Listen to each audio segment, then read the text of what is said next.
Hello and good afternoon. Not good morning or mid-morning or whatever the hell it is. It's an afternoon here at the PHLY Phillies podcast. Welcome in to everybody on this day where we get to kind of take a deep breath and know that the main pressure of the Phillies offseason, at least in their eyes, has been handled and taken care of.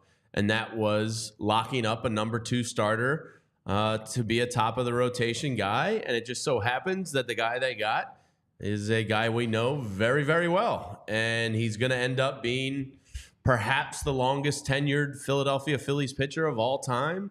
And then at the end of the day, Renee, he's probably a guy, this is what I was thinking about on the way in. He's probably going to give Steve Carlton a run for most games as a Phillies pitcher. And there's a strong likelihood Aaron Nola will end up being the Phillies' second all-time leader in strikeouts, which is pretty wild to think about for a guy that is still somehow so polarizing. It is wild. It is wild. Welcome in everybody in the chat. It's an exciting day. We've got plenty to talk about. Philly sports have been exciting right now. And starting with Aaron Nola, I was tweeting something out because it hit me this morning as I woke up. I was like, wow, this weekend, the Phillies went ahead, locked in, signed Aaron Nola. The Sixers and the Flyers won both of their games. The Eagles obviously played today against the Chiefs. It's a great day to be a Philly sports fan. But it's great to see that, Aaron Nola just had his press conference just before our show and was live rocking a suit similar to yours, actually, JD, from yesterday. I know you're getting some comments on your suit from yesterday. And just to see him in that moment, it was like, this is real. This is very real. It's happening. And, even just hearing his thoughts about, why he decided to stay in Philly and why him and his wife Hunter didn't want to look anywhere else and why this is home. Oh, I like the name Hunter. Yeah, right? Yeah, I know a couple females named Hunter. Yeah. It's a cool name. It just reminded me of this is exactly why we would rather keep him here. And like I always say, the grass is not greener on the other side. It's greener where you water it. And Aaron Nola is someone that we've seen the Phillies invest in ever since he was drafted back in 2014. He's grown here. And as he said, this is home. This is his community. So it's great because like Dave Dombrowski was talking about, it allows for, and as we've talked about, the main priority, the starting pitcher, done, locked in, and now you can breathe going into the remainder of the next few months of knowing that there's other names. I know we're gonna get into Yamamoto. You guys are talking about Yamamoto in the Yamamoto chat. News you guys are huge talking about Yamamoto because he has he's officially able to be he has been posted. Talked in. He's been officially posted, which is a weird thing. I feel like it feels like a horse to say term. Been posted. Yeah, like what is he, a social media post? Yeah. Like he's been posted officially. So we're gonna get there. Yeah, he has been posted. We'll get into Yamamoto. Tyler wasn't able to be a part of our live broadcast, even though he was there in the comments section, willing to be yesterday. So we didn't get to get his reaction. I think my reaction, now that it's been pretty much 24 hours, is very good, not ecstatic, if that makes sense. Because I do think it's a very good signing. The 7th year, you're probably going to end up eating in all likelihood, unless he ends up being like one of these Verlander types that can just keep going. I think it's very good, very safe. Grass is not always greener, so I'm happy with it, but I'm not like doing backflips down Broad Street type of thing. No. That would be my surmise of my feelings. Well, as we talked about in the show, the starting pitchers that were out there, we got most excited about Corbin Burns, without a doubt. But Blake Snell and Hader and all the different other names, Sonny Gray, different names that we were tossing out there, we weren't really excited about any of those. So, I think what makes it exciting is you were able to get a deal with Nola for less, lock him in for 7 years, and now you can continue to have these conversations about Yamamoto. That's what's got me the most excited because that's really exciting. I love the fact that for Dave Dombrowski and Middleton and for the Phillies overall, they're being very aggressive and they're not done yet. So this is exciting just for the fact that it's done. It's one less major thing to worry about. And Tyler's got the fresh cut, guys. You'll have to see it at some point. He came in like a new person. Didn't even recognize him today. He's coming in with a fresh. Aaron Nola just got re-signed. He's got a 7-year extension haircut.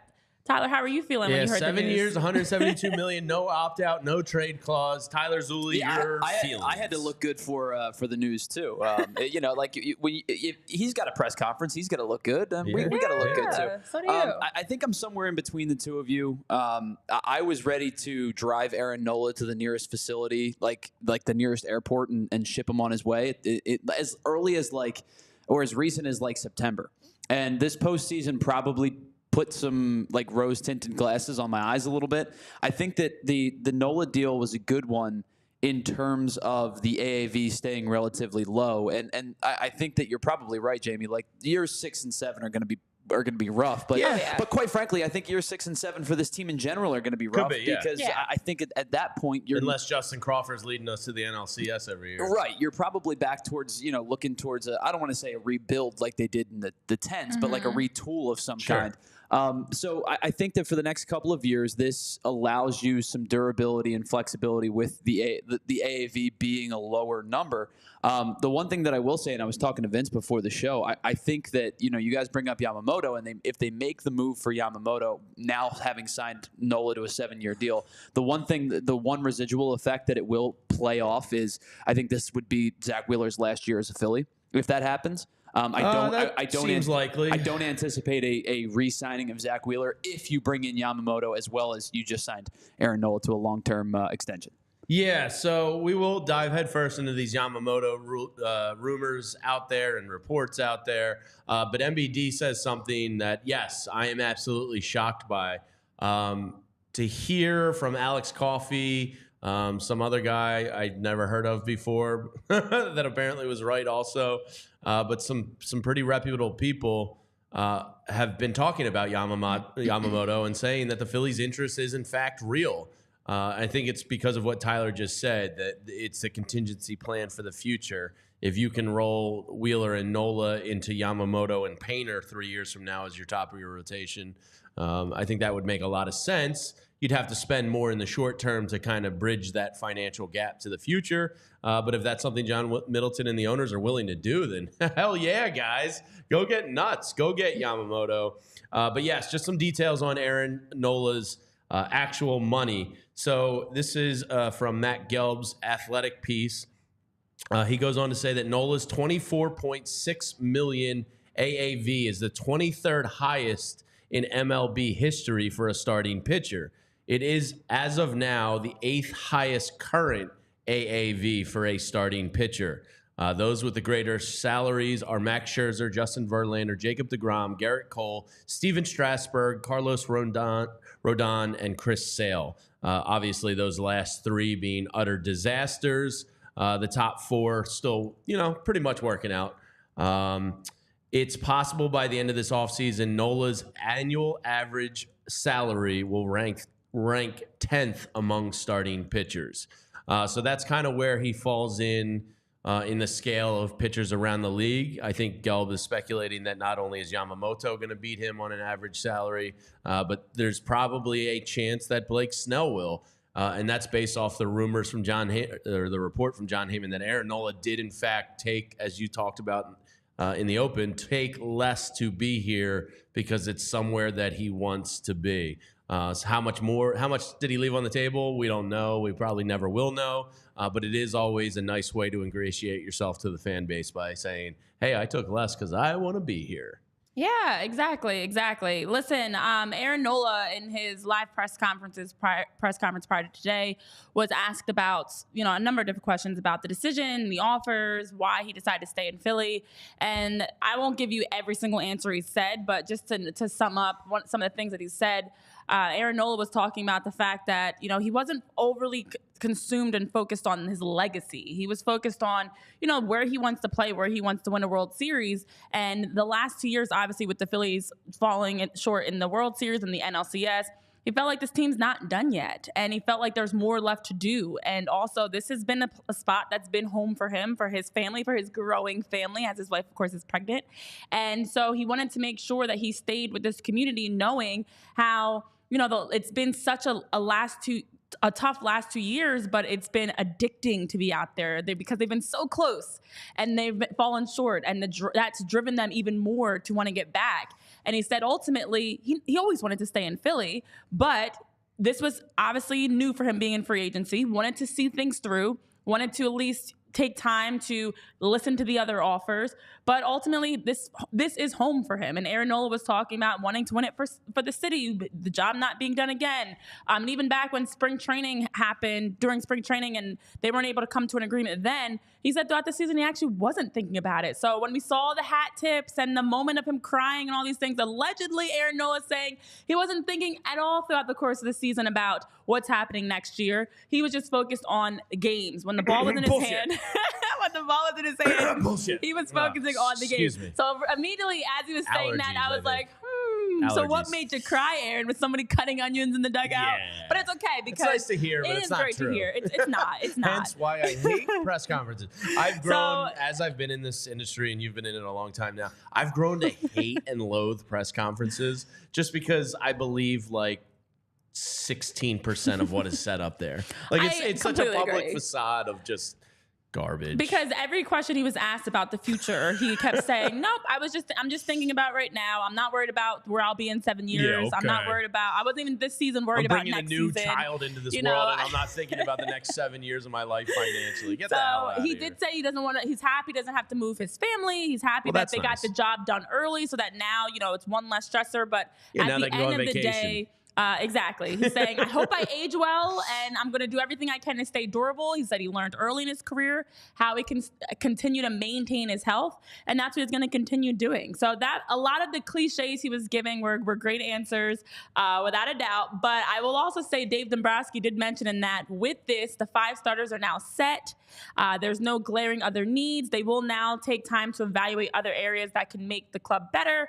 Infield is basically set. The outfield, of course, is saying there's some questions with young players, Yoro being one of them. Of course, he didn't say it, but we know that he's still trying to figure things out. You think he wanted to say Yoro? He wanted to say Yoro. Yeah, clearly. He was like, this is my moment to drop in Yoro because Renee on PHLY Phillies has coined the nickname. Yeah. And he said there's some young, he stumbled a little bit. I was like, he's thinking about it. Yoro's on his mind, but he wasn't going to say it. So he said some young players, but I knew he was talking about Yoro. Yeah. So I see some chatter, in the chat here, and shout out to everybody. Martian, I don't know if I could do cartwheels either. But some people are saying I could see a couple of cartwheels. I might be able to do with the one girls, or two, with the gals. But a lot of people are saying, they love the deal. A couple people have said 7 years is too much. This is basically how they got it done by giving that 7th year. So I was reading Jason Stark's article from Friday pre-signing, and he had this to say, that he has on pretty good intel that last spring training, the Phillies were talking about a 6-year, $150 million offer. That's what they were apart on because Aaron Nola and his representatives thought with a great year this year, he could have dictated over $200 million this offseason, hence the wide gap and being apart. It turns out he did not get into that $200 million category. And by giving that 7th year, which is what Nola's camp wanted, the longevity, basically they're exactly the deal that was discussed in spring training, just with one more year added onto it. So it does seem like that's kind of the Phillies' MO now, is they'll give you the length. That's what she said. But they want to keep the average. I got Tyler with that one. Tyler is literally crying right now. But they want to keep the annual average salary low. So that's the Phillies' way of doing things now, is they don't care about length. If they can keep you on a manageable one-year deal, that's what they want to do. And it was beneficial for both sides here because Aaron Nola wanted that 7th year, and they were able to keep that money below $25 a year. So it kind of ended up working out for the Phillies in a way by waiting another year. It did. It definitely did. And honestly, I just go back to what Dave Dombrowski was saying, the priority always being Aaron Nola. That was a month ago that it was said. Here we are a few weeks in, and Aaron Nola is locked in. And like we talk about, you're able to not only sign him for 7, even though it's an additional year, you do have still wiggle room financially to play with and get more in the future. So that also sounded wrong, now that I said that. Pause. Good Lord, help. But anyways, let's go back to what's being said in the chat. I saw hello to you too. Some different people in the chat were saying hi, good afternoon, MBD happy Monday. hates the 7 years. A lot of people are not a huge fan of the 7-year deal, but I think it was probably also one of the main ways that Nola was going to say yes. Because Nola is looking for. That's what Jason Stark said. His camp wanted that 7 years. You can't afford to give him less. At 30 years old with a child on the way, Philly has always been his home. He's loved it here. He doesn't want to go anywhere, but he was entertaining other offers. And if another offer provided a longer term deal, plus, of course, more money, I think that is what helps sway him. So MBDBDBF, yes, we may agree that 7 years is tough to think about. And I know, of course, Aaron Nola was asked, okay, you're going to be 37, 36, 37 towards the end of this deal. And he was talking about the different, older pitchers that he's hoping to one day play like and hope that he can somehow hold on in his career to be just like them, and Scherzer and Verlander and even Charlie Morton, the different guys that he said that stand out. He's hoping to be that guy for the Phillies, but we'll see if he's going to be that guy. But that's a 6-7 year thing to worry about. We're not there yet. I'm struggling with the fact that, like, right now, yes, it's hard. The Virgo in me is always thinking, like, all the details of what everything means, but right now I'm trying not to overthink things because this deal in the short term, I like it. And it's good enough. Yeah, it's good I think the unknown. It's just enough. The unknown here, I think, was a little scary because it's very much scary. If you didn't get Nola, Snell, I think would have been not as exciting as a 2-time Cy Young winner signing should have been. Yamamoto, from the things, and we'll get into him in 1 second because that's really exciting. The Yamamoto thing, again, in the Jason Stark article, the sense he's getting is it's not can they afford or pay him, it's will he choose the Phillies. Right. And I think there's a fear there that he might not choose the Phillies because of some of the other markets going after him. So we will get into Yamamoto in 1 second, but I want to tell you about an awesome store here locally with 2 locations in Wayne and Westchester, and that's our friends at Wheelhouse Cards. Oh, man. Can you get Japanese League Yamamoto, cards? Because that would be a decent investment for a couple of years from now. That'd be a great investment. And I'll have to go talk to my friends at Wheelhouse Cards because it's our go-to sports card gift and apparel shop in the Delaware Valley. Their motto is cards and community because the love of sports is what unites us all. True.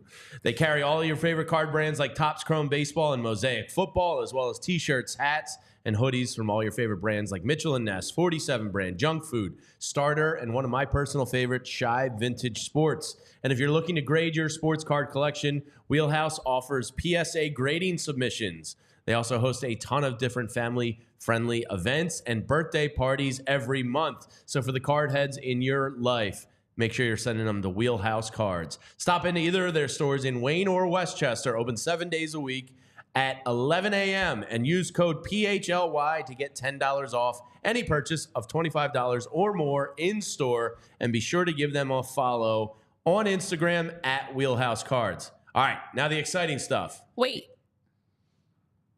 How are you going to stop excitement, Renee? I said this is the exciting stuff. Wait. Okay, before we get into the exciting stuff, we need to first talk about some other exciting stuff. Oh, you want to double excited. Okay. Bryce Harper. Well, yeah, that's what I was going to say. know. I was setting you up. I was going to the exciting stuff. Oh, go ahead. Do it again. All right, now to the exciting stuff. I go to Renee Washington with the report on who's recruiting Yamamoto. Okay, so let's backtrack. Bryce Harper's been putting his recruiting hat on. He's been taking a tour of Ohio a little bit. He was out at an NHL game. It was the Columbus Blue Jackets facing the Arizona Coyotes on Thursday. Of course, the Flyers just beat Columbus on Sunday. Just a side note, Flyers go Flyers. are rolling. Oh, yeah, they are.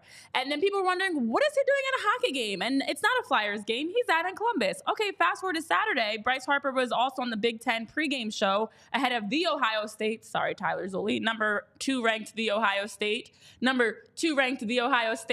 As they went on to torch Minnesota. 2 local kids killing it. Kyle McCord and Marvin Harrison Bingo. Jr. And so this tweet went out by Adam King. Adam King, who is a 10 TV sports report and anchor, covers the Buckeyes.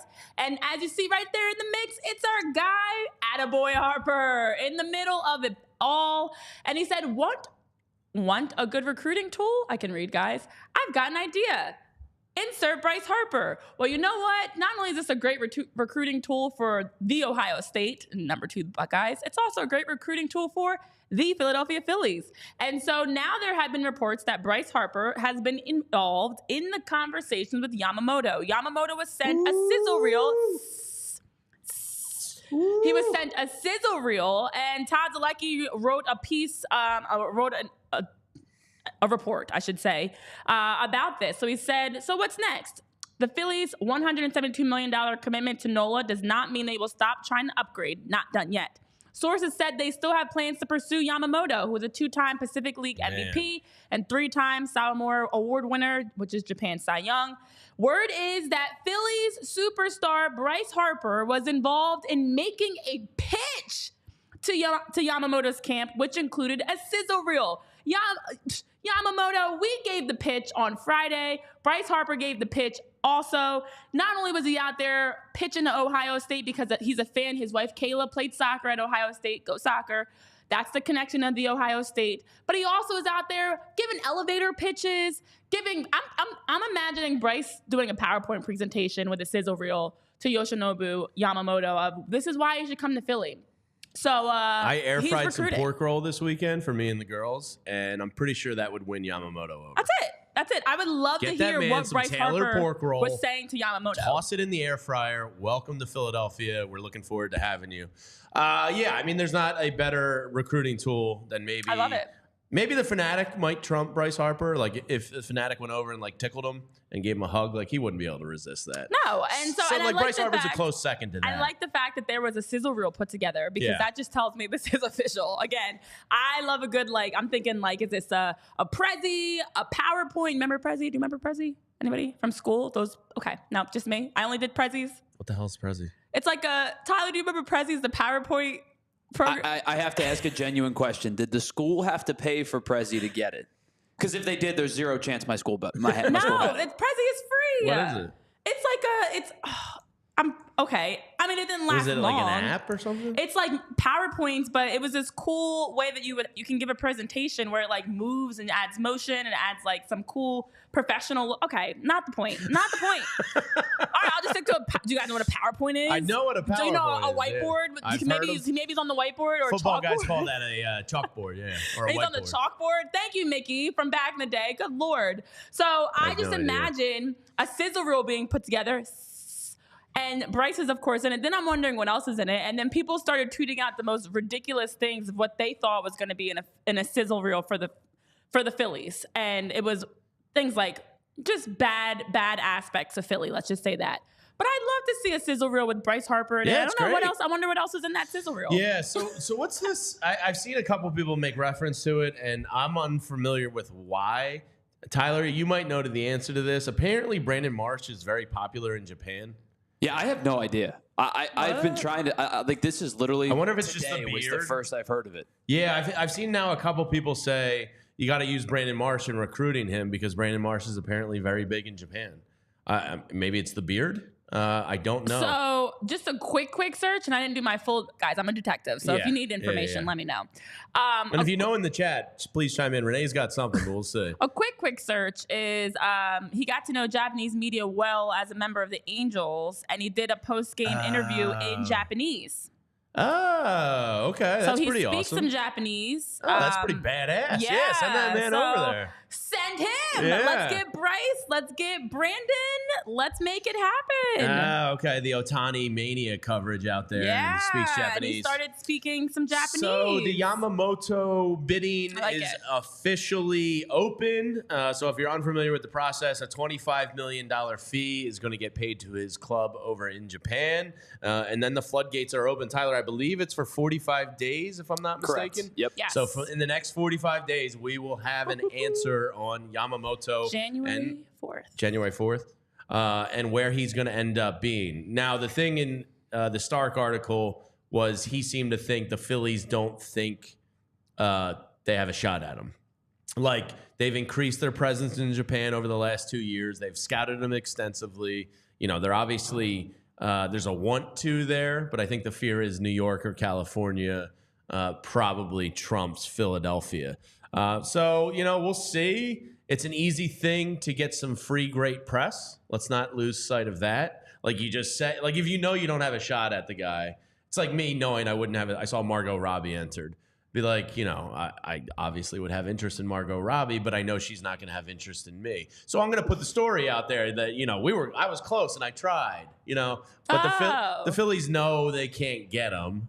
So they're going to put it out there that possibly hey, we really want Yamamoto and we have the money for it and we're going to try, but the reality is we're not going to get him. So I think it's like I'm going to say like a 5% chance. Okay. I also didn't think Aaron Nola was going to be back. So I'm 0 for 1 on the big stories, but I don't think it's extremely realistic that Yamamoto is going to come here. Yeah. Well, okay. Well, in the chat really quickly, I'm going to say hello to, we got some other names in there. I know Provolone. I don't know what the rest of your name was. You just said you were in the midst of leaving to go tune into the NFL show. Alex Green, why wouldn't Marsh be huge in Japan? Welcome, Alex. Dude rules. Yeah, absolutely he rules. Or Doyle rules. There you go. I know that one. There you go. It's one of my most strong Harry move. Yeah. Big Mike Mickey D saying we tried. I think it's a classic. We tried. Here's the other side of it. If you don't have your name in the conversation, it makes you look silly. You miss 100% of the shots you don't take. I'm all for jack them up, shoot away, shoot or shoot. Maybe Brandon Marsh and Bryce Harper's enough, and they get them, and then they go, oh shit. Right, you never know. Well, that's $225 million plus 25. That's $250 million. You know, like I don't want to completely discredit it because then they would be on the hook for $250 million. But I think it's like a win-win. It's like, so, if you get them, awesome. If you don't get them, hey, we tried. Yeah, it makes you look good because at least you tried. And there's we're all fired up. There's going to be 29 clubs that tried. Well, but, no, probably. All that can say they tried, even if they didn't really try. Well, yeah, but nobody thinks Kansas City or Tampa Bay is going to go get one of these guys. Yeah, the Nomad A's aren't trying. At the end of the day, at least you can throw your name in the hat and see, because why not? I know the Caillou references are coming out into the chat now. Caillou has spoken. If Margot Robbie has a Caillou thing, I could be her Caillou. I'm telling on you. Telling Addie. Yamamoto, as you mentioned, it did start.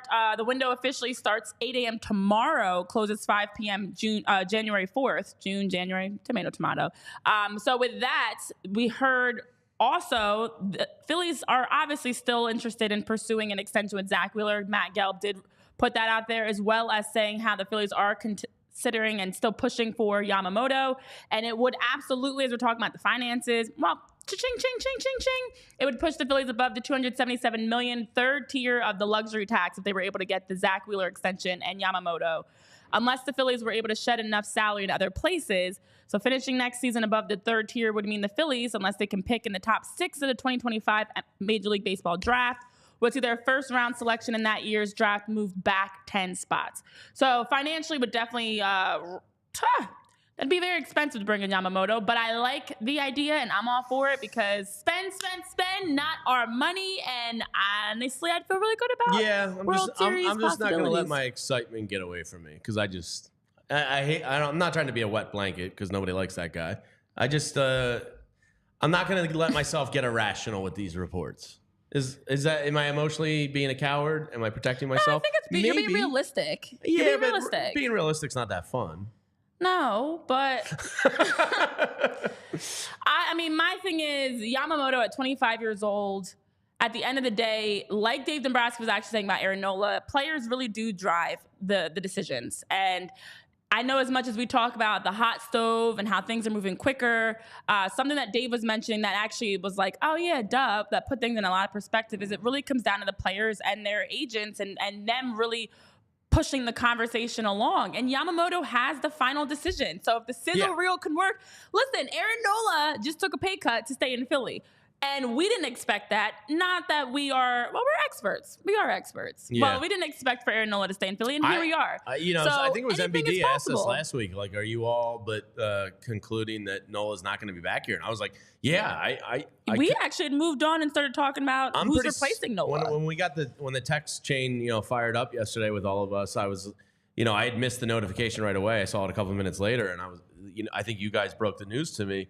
And I was like, oh, wow, I'm actually fairly surprised by this, to be honest.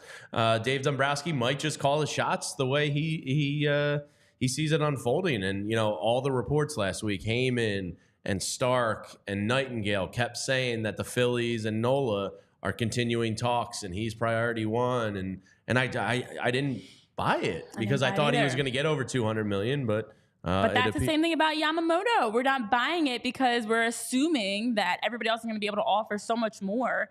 But if you're a 25-year-old and you get, I don't think the Phillies obviously are going to be able to offer him the full gamut of what he's projected to get. But you come to Philly, you live in a great city, you get to play with a Zach Wheeler, an Aaron Nola. You get to be a part of a team that's in the push for a World Series. There's a lot of other upswings to it, and hopefully Aaron Nola's thought process can rub off on Yamamoto. That this is a great spot to be at 25. So yeah, we were all in on Yoshi. It's Yo-Yo is actually what we could start calling him. Tyler, can you scroll up? Spiral Out had one that made me laugh. He said, "I'm so pissed my family couldn't start a cigar company in 1856 and start an empire for me." Yeah, it would be a lot of fun to be a baseball owner, wouldn't it? Oh, no. What are we doing here? Jamie looks Guys, like the fun doing science here? teacher What are we who doing you here? Then secretly see visiting the creepy You're getting a local lot. You're massage getting a parlor. lot of outfits comments. I'm doing Eagles post game tonight. I had the rock the Eagles hoodie. Yeah, this is So you're a creepy science teacher. I You're a saw backup history water teacher. boy. The swag of a history teacher. Substitute history teacher. Professional hitman. Okay. Oh yeah, it's the suit yesterday. MBD was. I was in the middle of St. Catherine of Siena baptism when all this was going down. Backup water boy. I was becoming a godfather yesterday. Hence the suit. I hate wearing a shirt and tie. I much prefer a hoodie or a quarter zip. So I was very uncomfortable. But yes, that's why I was in the shirt and tie. All right, yesterday. Martian Lynch, you're saying no Yo-Yo. You did at least request a song, so you still like my singing. You don't like my nicknames. I'll take it. I'll take what I can get. But I know King Krabs, because Eugene Krabs is no more. We've got King Krabs, by the way. New picture, new name. Who dis? And same ads, King Crab, because as you're ready for game time, you can head over to the Game Time app and be able to take advantage of some great deals over at the Game Time app. I know King Krabs called us out and said, incoming ad on the way. Well, here it is. Boom. Game Time app. With the code PHLY, you get $20 off of your purchase. And now it makes it easy to go to that comedy show, the concert, the game. Where are we going, guys? Where are we going? Buy us some tickets. Let's go out using the Game Time app. And they also allow you to be able to check out where your seats are going to be so you have a nice view. I'm a planner. Love to be able to see where I'm sitting beforehand and see, okay, this is where the concession stand is. This is my view of the court, the field, the stage. And at the Game Time app, you can do just that. So making it nice and easy for you and your buddies to be able to buy tickets to go see whatever events or games you'd like to check out. Game Time app, again, using that code PHLY. For those here on the show live, it's on your screen. And for those that are listening across our podcast platforms that we love and adore that listen back later, code PHLY to get $20 off your purchase. I'm going to take you inside the show here. So before the show, we try to assign the live reads. And Friday, I screwed up and read I just one. screwed up? Yep. Oh, crap. Ding. So we assign the live reads to one another. We write it down in our show notepad here. I screwed up on Friday, and I apologized after the show. And I said, Renee, my bad. I took the Wheelhouse or Hero Bread or whatever. I can't read my own words. Game Time. And then we were out there, and I said, which ones do you want to do today? You picked the three you wanted to do, and then still screwed up. So I just wanted to point that out, that our screw-ups are even at 1-1 Friday and Monday. We're keeping score of Apparently. now. So screw-ups are tied, cheating is tied. We're doing well here, guys. This is all. You know what I love about this? Is I feel like I brought you to the petty side, because with the cheating of the Guess That Ballpark, which allegedly someone on the show has been cheating, you've now become petty enough to say we also have a screw-up scoreboard. We're going to have to ding 1 point for me. Yeah. I absolutely was not supposed to read the Game Time app. I was supposed to read FOCO. Great. Should I read FOCO? You might as well. It's a good segue All right, in. let's talk about FOCO, because apparently I read the wrong ad. So here is FOCO, because there's nothing wrong about them. They've got everything right. Ding, ding, ding. So FOCO allows you to buy merchandise, collectibles, toys, slippers, hats. It's the holidays, guys. It's a great time to buy some holiday gifts and get a jump start on buying for your favorites, your family, your friends, whoever, your dog, whoever it is you're trying to buy for. Use FOCO to do that. They've got all the gear that you can see behind me on your screen right now and more. Great for your office, your house, your studio, or even just to wear. So go over to FOCO, use that code PHLY, get 10% off of your purchase, and they've got some great merch that you can rock every day and be able to cheer on your favorite team. So we've got Petty LaBelle and Tom Petty here. That is us. That is us. Guys, I love all the compliments, by the way. I'm sorry to rain on your parade, but I just love all the compliments you guys keep throwing my way. MBD said I'm wife material. Aww. I got some compliments on just some hellos, some other things early in the chat. I appreciate that. If you actually can scroll up, there was a LaSalle comment. I don't know if it's from me or for you. Mickey Durkin. It was for you, probably. I'm LaSalle boy. All right, You're a a LaSalle University lady. gal. Yes. Martian says Martian likes everything about me. Eugene Krabs made you say it, but you did it. Yeah. Okay. Thanks for the compliments, guys, on this Monday. So I saw some people there talking about, I forget who it was, Lance Lynn. That's got to kind of suck for baseball heaven, huh? To think you're going to go out there and go get an Aaron Nola or go get a Jordan Montgomery or go get a Blake Snell, and then they bring Lance Lynn back, and it's like, here you go. The good news is for the Cardinals, they don't have to worry about a pitch comp for Lance Lynn this year because he's just going to throw fastballs. Like, that's all he does is throw fastballs. So it's like you can go back to old school catcher signs. 1, 1, 1, 1. Oh, there's a runner on, make it 3. Yeah. But it's really 1. That's all they're going to. That's the good thing for them is they save money on their pitch comps.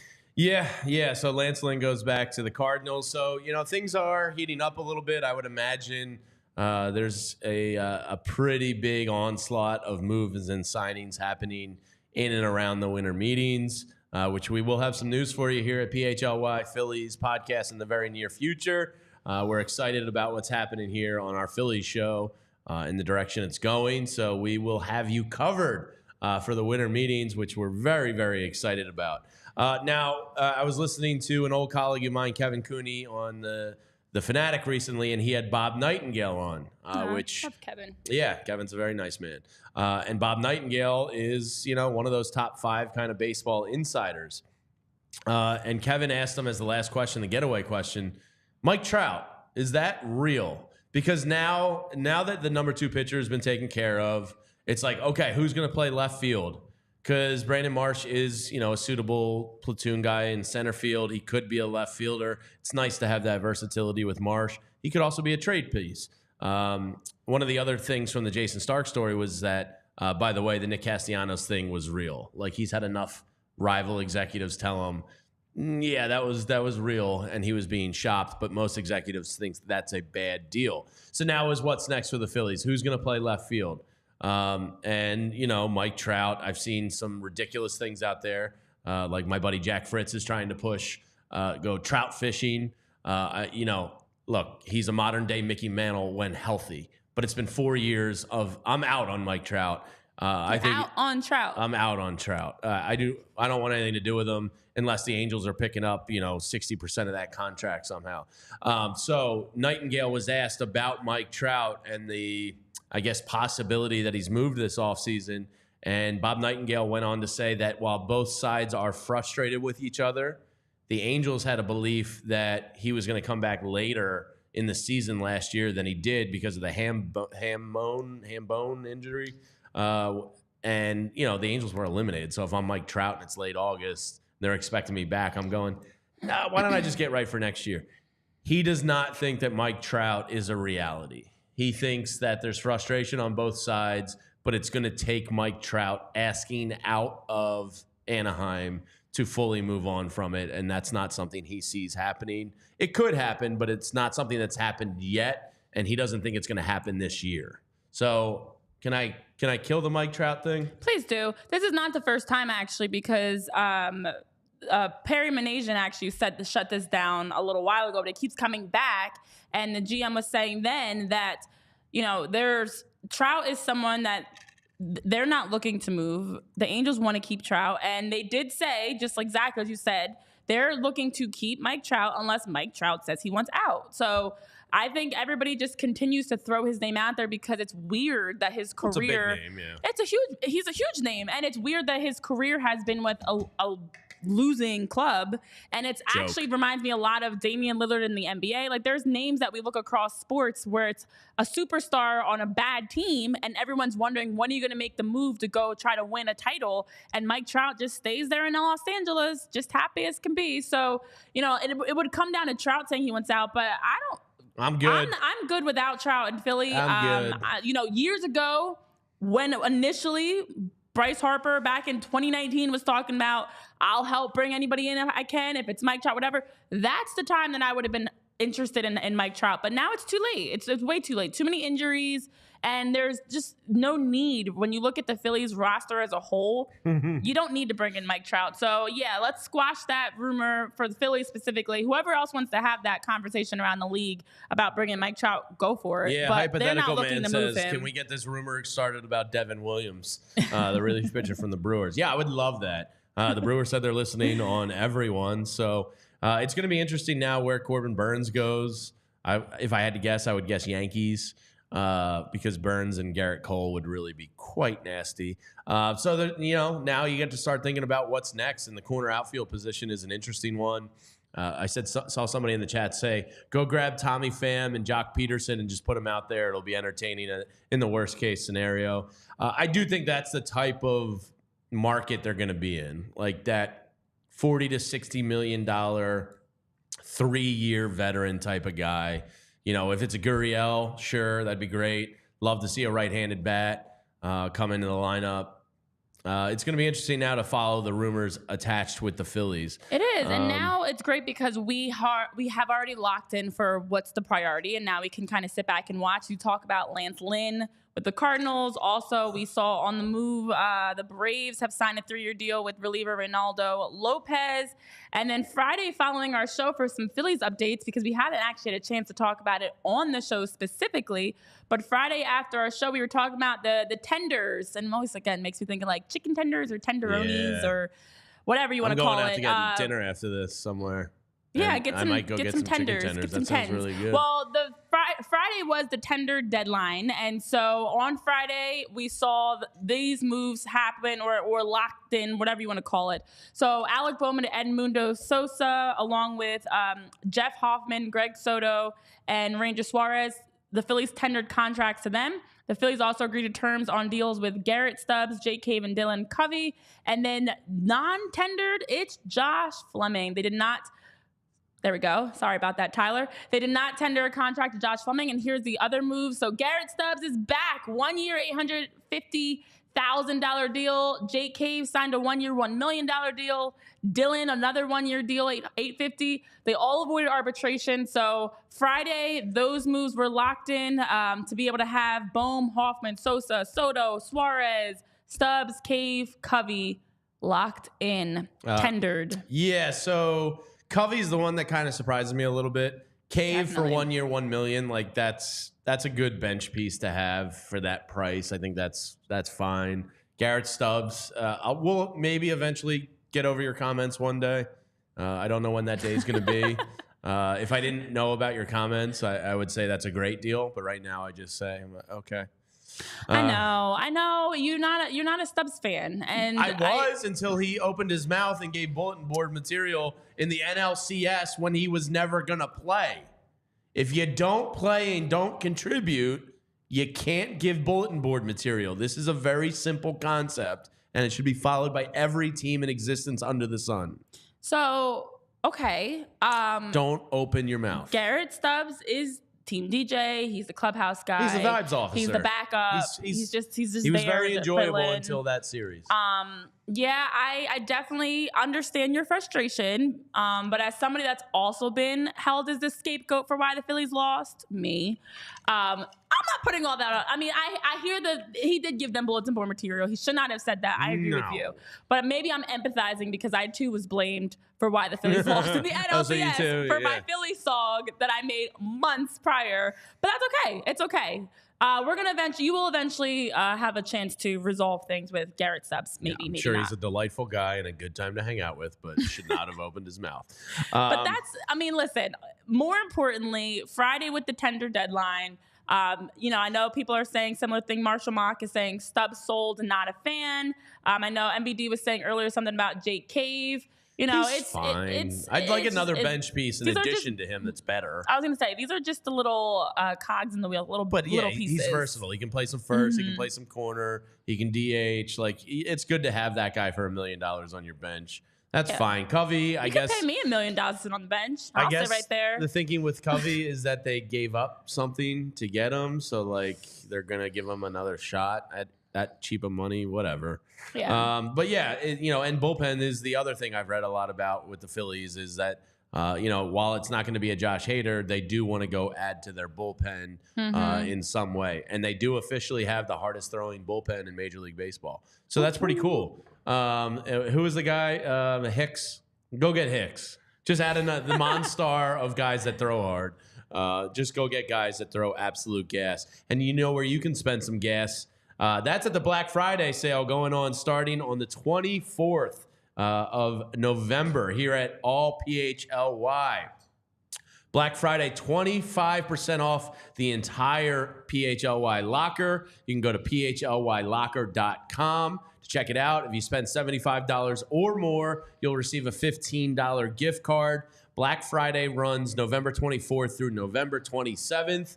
The T-shirts are extremely comfortable. Hoodies, comfortable as well. So if you're looking for some fun gear to give friends and family over the holidays, check out the Black Friday locker event happening this week. So a couple names when speaking of that corner outfield group. I love reading Jason Stark. You've probably learned this about me. He threw out, the what's next or what's ahead for the outfield. Now, I found it interesting he chose these couple names. I'll throw them out to you and Tyler, and you guys can react to them. He said, so who could this corner outfield equivalent be for the 2024 Phillies? Jason went on to just ask questions after each of these, but I don't think Jason Stark's pulling 4 random names off the pile. Hunter Renfroe, Adam Duvall, Eddie Rosario, and Whit Merrifield. Anybody excited by those 4 names? Not really. No. We talked about Whit on the show before. Yeah, they've kind of coveted him for, it seems like years, because he can play center, corner, that's all I got. Second base, first base. Like he's the jack of all trades. Duvall's a guy that started out the year really hot for the Red Sox, injured his wrist, missed 2.5, 3 months, came back, kind of got into form by the end of the season. I think he's still youngish, like 28, Duvall, if I'm not mistaken, but was a highly touted guy. He probably excites me the most of that group. Eddie Rosario at this point does very little for me.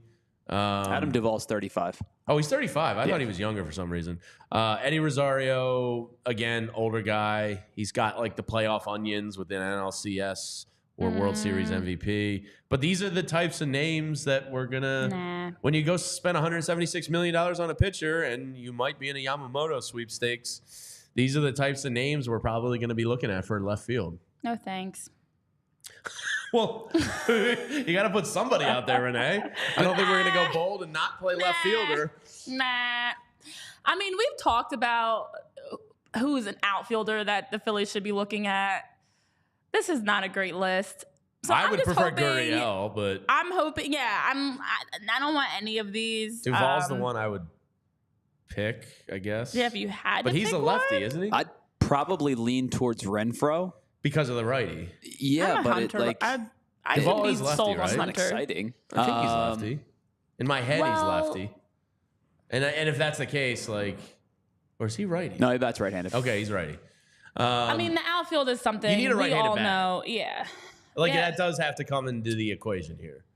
Gurriel, I know is the MVD's all hyped up on. We all are. I like Gurriel. I think he's in that $55 million range. I'm just gonna trust Dave and hope that Dave has another name that we're not even thinking about that's he's got in the bag, because he's obviously knows that the outfield is an area, and as he was talking about today when asked, the infield's locked in. It's the outfield that's, got some question marks. So maybe, but Beta saying put AJ Brown in left. Duvall hits righty according to John. I don't really like any of these names. It's not that exciting. No, it's not at all exciting. So let's hope that this is like window shopping and that he's actually going to shop for somebody else. No, I don't. I think that's the area they're going to be shopping in. I mean, like maybe some other names. Jorge Soler. I mean, he strikes out a lot too. Teoscar Hernandez is a guy I'd like, but he's another guy that strikes out. So it's like, do you want that more contact-friendly hitter? That Jason Stark ended the article with. But there's one thing that the baseball world knows too well about Dave Dombrowski. He has never done shopping. So, the biggest need has been taken care of. They might be in the Yamamoto sweepstakes. They might just be throwing that out there because they know it makes them look good. Who knows? But they are definitely going to be in the bullpen and corner outfield markets, it looks like. But you know what can also make you look good? It's Hero Bread. Because Hero Bread is a chance for you to eat well, eat healthy, and especially as we're getting ready for the holiday season, making sure you're eating right. So over at Hero Bread, you can check out their rolls, wraps, tortillas, sliced bread, whatever it is that you're looking to buy. They've got bread that allows you to plan for every meal of the day. You can go over to hero.co. You can see them on the bottom of your screen as well. Hero.co, using that code PHLY gets you 10% off.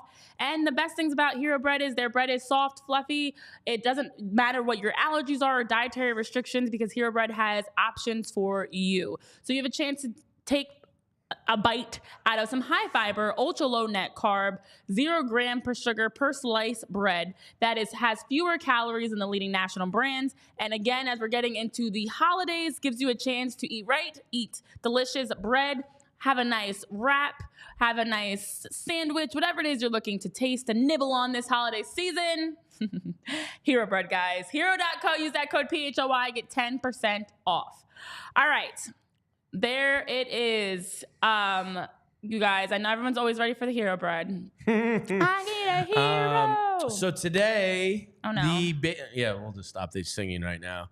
The Hall of Fame. I thought I said, oh no. Oh, wow. Jamie's coming at me. The Hall of Fame class today is going to be introduced today for the 2024 ballot. And one of the all-time fan favorites, Chase Utley, is going to be on it for the first time. He will be joining former Phillies teammates Bobby Abreu, Jimmy Rollins, and Billy Wagner, who hope to get on the same path to Cooperstown as Scott Rowland did. This is from Todd Zalecki's morning newsletter. He says solid arguments can be made for Abreu, Rollins, Utley, and Wagner. Utley has perhaps the strongest case of the four. To pass the 75% ballot threshold needed to earn enshrinement, players must at least receive 5% of the vote to remain on the ballot for a maximum of 10 years. He goes on to say, Utley finished his career with a 64.5 B WAR, which ranks 14th in AL/NL history among second basemen, better than 11 current Hall of Famer second basemen, including Jackie Robinson. It also compares favorably to Hall of Fame second baseman Ryan Sandberg at 67.9, Roberto Alomar 67, and Craig Biggio at 65.4. Does Chase Utley become a Hall of Famer? I'm going to go ahead and say yes. I think it's going to be a close one, but I think he's eventually going to get in here. What do you think? Yeah, I mean, I think Chase Utley's a Hall of Famer. I think it always increases your chances when you've had a chance to win a title. And definitely Chase Utley being a big part of that. Yeah, I think that in itself. And then you look at his stats, you talk about his WAR and the numbers that he finished with. I think he's a Hall of Famer. Tyler, does he get in? No. I mean, does he get in? Probably. Should he? I don't think so. I think it's incredibly unfair to try to compare him statistically. And I know he's using B WAR as one example, but it's incredibly unfair to compare him statistically to Jackie Robinson. Jackie Robinson is at least one class better of a baseball player than Chase Utley, at least, and probably more like 2 or 3. Quite frankly, to me, the only guy on this list that was a former Philly that is probably a deserved Hall of Famer, and people aren't going to like this because he's a jerk. No, it's Billy Wagner. Oh, Billy Wagner, I think, is a lot. He's the only one of that former Philly group that I think is deserved to get in. The next then would be Jimmy Rollins, but I don't think Utley, I don't think Abreu, I don't think any of these guys are Hall of Fame worthy. They're like Hall of really good. Yeah, really but, good. But I mean, you are compared to who's like in the Hall. That is a good baseline. So I mean, on paper, if you go by that standard, Chase Utley's going to have a really good shot at this. I think Bobby Abreu comes up short. I think Jimmy Rollins gets in. I think Utley will eventually get in, and I think Billy Wagner's a lock. I agree with what you're saying, Tyler, about the Jackie Robinson comparison, because like King Krabs and MBDBDBF are saying in the chat as well, you can't compare anybody to Jackie Robinson, especially Chase Utley. But I do think when you look at the Phillies and across history, Chase Utley in most recent years is definitely one of the names that people will throw out as one of their favorites. I know Lisa was saying in the chat, same thing, that he's the man, and it's not even just because of the statistics. I think it's also just because of what he embodied during, his time playing. So I think Hall of Fame is always a tricky thing because it's like, are we just basing it on stats? Are we basing it on the fact you're also you were one of the fan favorites? But and Renee, I think he baseball writers are a fickle bunch. Right. The one comparison that's been used in the chat a couple of times, and I think it's a fair one, is people always say, well, if Barry Larkin's in, Jimmy Rollins should be in because Jimmy Rollins' numbers are better than Barry Larkin's. And I'll be quite honest with you, I don't think Barry Larkin's a Hall of Famer either. I think that we are. We're looking at guys. It's also about your era too, sure. Right? Like if you're playing 12 years, how do you stack up again? Are you consistently a top 2 or 3 guy at your position? I think that goes a long way. I think you're probably right. Which in that regard, then I you think can make the case that Rollins and Chase Utley both are that. And I would also take it a step further, and this is probably not something favorable to say, but I feel like Hall of Fame sometimes has gotten a little bit watered down, and I hate to say that as a Hall of Famer myself. But unfortunately, Hall of Fame sometimes does just let everybody in. It's kind of like we want to add, because every year you're having a new class and you have to have names in that class and it's the exact same amount of names. And so it becomes a point of a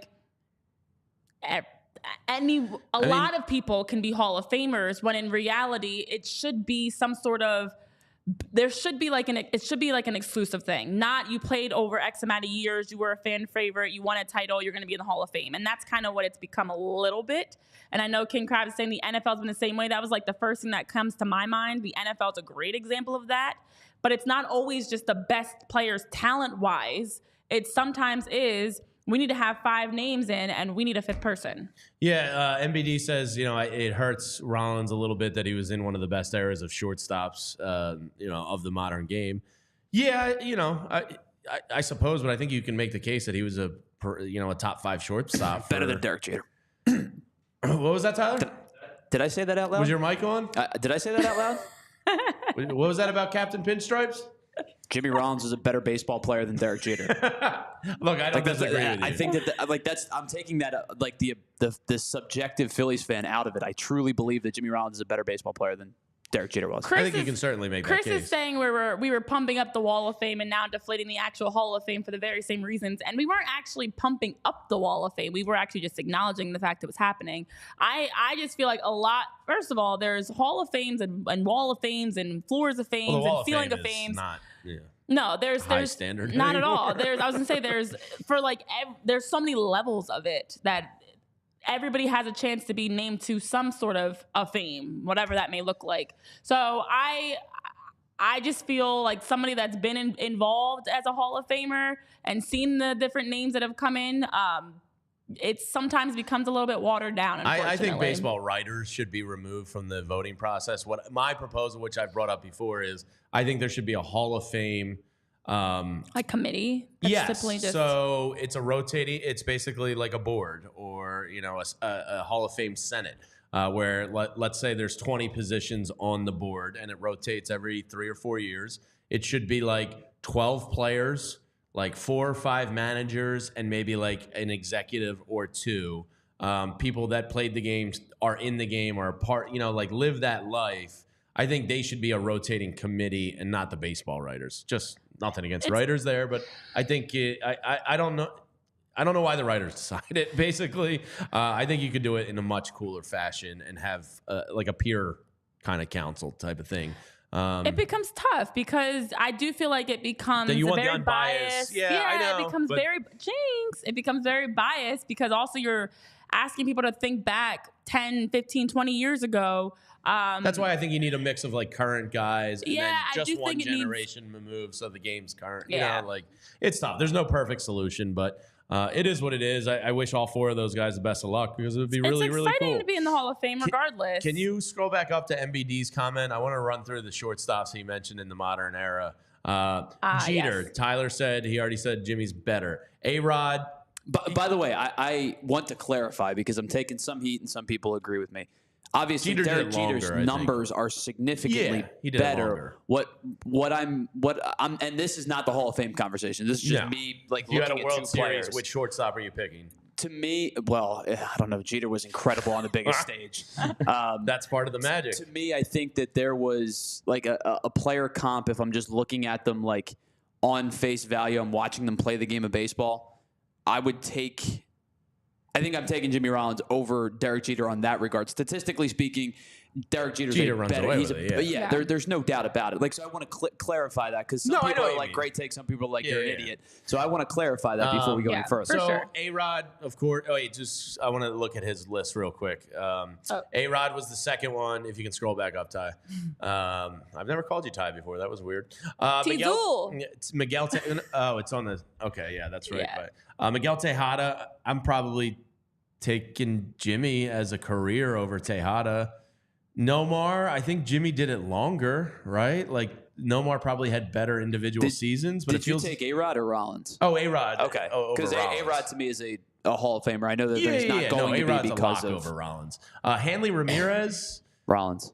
Again, I'm Rollins. Troy Tulowitzki, I'm Rollins. And who's the last one? Rafael Furcal, I'm Rollins.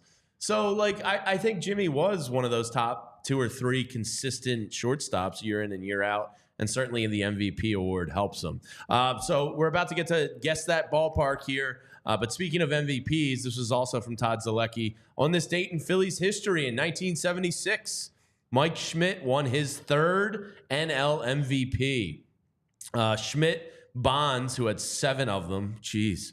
Roy Campanella had 3. Stan Musial had 3. And Pujols, who had 3. Are the only other 3-time NL MVP winners.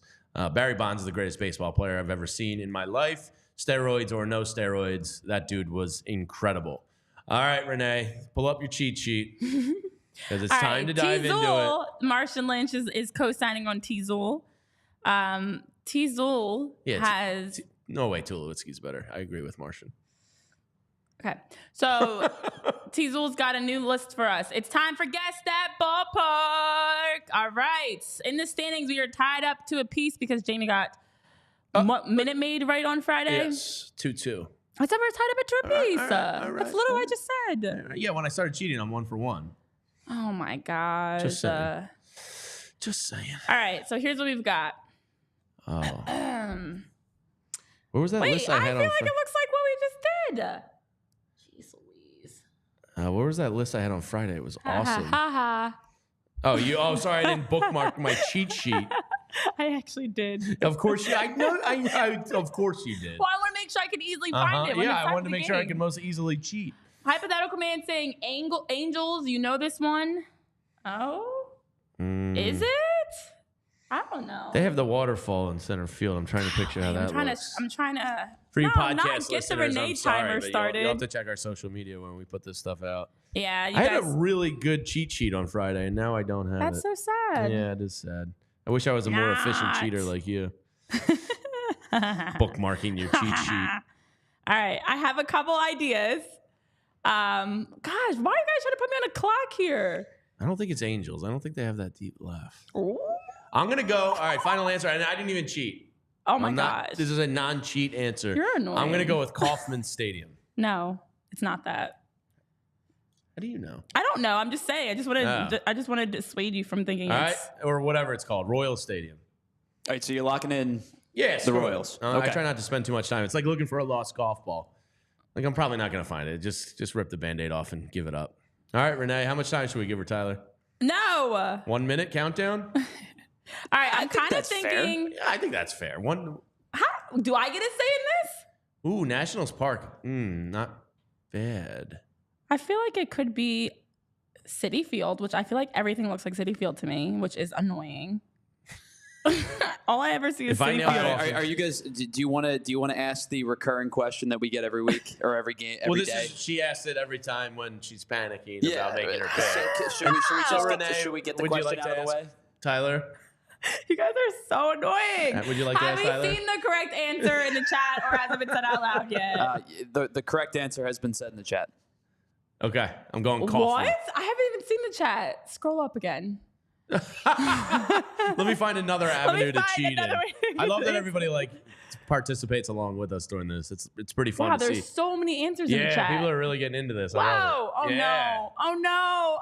It Wait, does kind of look like Fenway with the straight left We already wall. did But Fenway. I know, but. Wait, did somebody say? All right, what you got? Like So 20 I seconds will here? say this. So I am going to say this. Oh, you guys are annoying. The person who said the correct answer was said with the wrong corporate naming.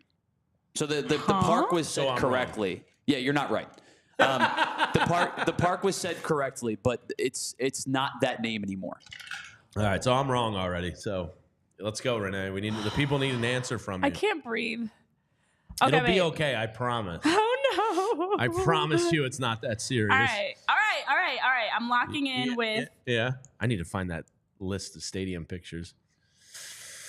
I don't think it looks 10 like seconds. this, though. Well, then don't guess it. 10 oh, my seconds. God. 10 seconds? Yeah. We're coming to an end Great. here. Oh, it could be Great American. Okay. Is that your answer? 5. I'm going to go. 4. 3. 2. See, Lisa's trying to cheat too, and it's 1. not helping. Final answer time. I'm going to go with. I don't know what was said in the chat. I wasn't paying attention. Jeez Louise. Say your answers again. You got to guess something. Okay, wait. I'm going to go. Here's the deal. No, wait. I got it. Here we go. What is it? It's American. I'm not scrolling back up. It's okay. Which one's American? Is that Cincinnati? Great American Ballpark? Yeah. That is Cincinnati. Yeah. No, wait, no. What's your answer? I was going Milwaukee, but I don't even know if somebody said that in chat. No, which would be stupid. What's the because Brewers Stadium? Crap. It's Call. not Miller Park anymore. No, It was it's not. Miller. It's something else now. It's family. Is that your answer, Brewers? Something about families. All right, Brewers Here's is the there. deal. Chris Nevins got it right. I'm not gonna tell you what it is, but he's the one that got it right. Target Field. No. Nobody said Target Stop Field. saying all. You already submitted your answer. You went with Brewers. T-Mobile. T-Mobile. The Mariners. Correct. Yeah. Chris initially put Safeco. It is now T-Mobile. Yeah, that's correct. We said whatever marketing dollars are being spent on the stadium does not dictate the answer. My Big Mike D brings up the Kingdom. I know you'll appreciate this, Tyler. I saw a Kingdom game when my family was out in Seattle one year on vacation with Randy Johnson, A-Rod, and the kid. That's incredible. And Jay Buhner, all That's of them. phenomenal. Yeah, Marshall Mock, by the way, said the Brewers Stadium's American Family Insurance. I knew it was family. it was family something. American Family Insurance Stadium. Welcome to American Family Insurance Stadium. It's so stupid. I miss the So is ballpark this names. game. It's okay, Renee. You don't have to wear this with you until tomorrow. Lisa was trying to cheat also, and Lisa was saying it's hard even when you're cheating, and I agree because is they hard. all look the same, and you guys keep saying, they're you're all cheating, you're slightly cheating. different. I am not. It's not an easy thing. I think they all look different. It's just hard to. I think they all look the same to me, and then there's like, it's just a lot. Well, It's just a Renee's lot. going to wear this loss on her Dang. for 24 hours at least. But the wrap up here is Aaron Nola is a Philly for 7 years, $172 million. I think we're all pretty happy and content with the move. Curious to see what's next. And if you want to get your emotional excitement up, just know that Bryce Harper is recruiting Yamamoto, and the Phillies are not out of the mix for him. So we will see what happens. He has been officially posted today. We will be back tomorrow at 11:30. I myself, it's a football Monday. That's the only good thing about today. Let's go around the horn real quick because I will be on the Eagles pre and post game tonight with Bo Wolf and Zach Berman. That's going to be starting around 7:45 for the pregame. Post-game show will be immediately after the game. I actually think the Eagles win tonight. I know, 0-4 versus Reed. I think Jason Kelce is. The Super Bowl rematch from the year prior. The team that lost is only 2-6 in these games. They haven't won in Kansas City in a while. Jason Kelce's never beaten the Chiefs in his career. Yada yada yada. I think that stops tonight. I think I like the Birds. I think they're going to pull it out. Well, it'll be, got? Today didn't start off great after a frustrating Feels guess like that you're going to be a wet ballpark. blanket. That's all right. I want you to say your truth. And I know people are saying I need a pitch clock, which now I feel like I'm Craig Kimbrell out here. Yeah. But I will Renee say, getting ready for Guess That Eagles, Ballpark. The Eagles are they're absolutely going to win today. I feel really confident about this group. And I honestly am looking forward to the fact that this is the first major game when you look at the next stretch up until the Christmas Day game versus the Giants. It's a tough stretch for the Eagles, and on the road in Kansas City at Arrowhead, I think it's a great chance to show people this is not a fluke team. Despite we've seen errors, we've seen inconsistencies, we've seen that from every team across the league. Nobody has been consistently week in, week out dominant. And I think for the Eagles to still be getting results and winning games, especially with their O-line struggles at times, they're winning today. The Chiefs, I'm not scared of them, and I'm looking forward to the Super Bowl rematch and excited to cheer on the Birds to a victory. All right, Tyler, what do you got tonight? I think the Eagles go 3-2 over this next 5-game stretch. Buffalo doesn't worry me at all, so it's really thinking about, at this point, I'm thinking 2-2 over that 4-game stretch. I think that this is probably one of the ones that I don't believe they get. I think Kansas City at home, coming off the bye, Reed's unreal off the bye. Bye week. It's more the Andy Reid factor than anything else. I think this is going to be a close game. I don't anticipate a blowout in either fashion. No. I think the Chiefs win this one close. I think it's a high-scoring affair because even though the Chiefs' defense has been significantly better than it's been in years past, I am going to take the over. Actually, I don't even know what it is, but I feel good about it. I'll take the Chiefs close in a high-scoring game. Something in the 30s, but I'm going to take the Chiefs to win tonight. I do see this being a nice shootout, and I'm hoping so because primetime games this season have been pretty rough at times. I'm looking at the Sunday night football game, Jets yesterday against the Bills. So I have I have to go out there and come up with my best bets because I have a 13-3 record this year, and I got to keep it up. One thing I'm looking at for tonight, I don't know if it's official yet, but I think the Eagles know the best way to beat Patrick Mahomes is to keep him off the field. And I think DeAndre Swift's going to have a night. So I'm just throwing that out there for your player props. Run the ball. It could be a Swifty type of evening in Kansas City, and thank God Taylor's by the way, not there. I forgot about this. The weather's not going to be great. Apparently, it's going to be windy and kind of rainy. DeAndre Swift over 59.5 yards. Lock it in. I forgot about that. Maybe the number's low. Never mind. Lock it in. Get that run game going. Forget the over. Appreciate Run a lot of time off the clock. Good information right there. Eagles win. I will see you back on the Eagles channel around 7:45. Renee and Tyler and myself will be back tomorrow morning at 11:30. Good times in Philadelphia Phillies land. Thanks for hanging out with us, everyone. Go Birds! Go Birds! We all silly like the mayor.